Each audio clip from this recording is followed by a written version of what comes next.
Hi, my name is Joe Seaman. I'm running for the Assembly here in the 112th District. We're outside the Ballston Spa School District Administrative Offices, and I'm going to be talking today about funding our schools. During COVID-19, our schools have additional costs. They've got additional transportation costs, they've got additional technology costs, and yet at the same time, our budget is facing massive shortfalls.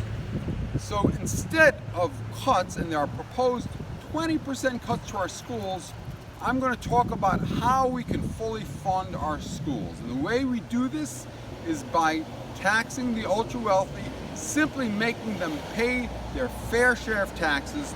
There are 6 bills I'm just going to outline here. Okay, the first bill is the billionaire's tax, and it would remove tax shelters that only the ultra-wealthy use, and would tax unrealized wealth and investments the same way our school of property taxes unrealized increases in value in our homes. Well, the next bill is the stock transfer tax. We pay, when we buy clothes, shoes, we pay a 7% sales tax. Wall Street doesn't pay that. There's 1/4% tax on stock sales, but it's been rebated for the past 40 years. We want to reverse that so it's no longer rebated, and there's a small fraction of a tax on stock sales. And the next tax is the ultra millionaires tax, and it would create increased levels of taxation, increased graduated rates for people earning 5 million, 10 million, or 100 million per year. Again, that's not most of us, that's the ultra wealthy.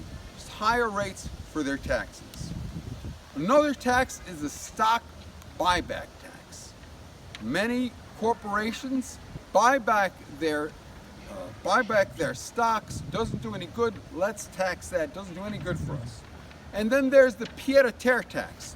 These are multi-million-dollar apartments in New York City that are owned by the very, very wealthy, and they hardly use them. They visit them once a year. They have homes all across the world, and we can put a tax on those pied-à-terres. And then there's the mezzanine debt tax.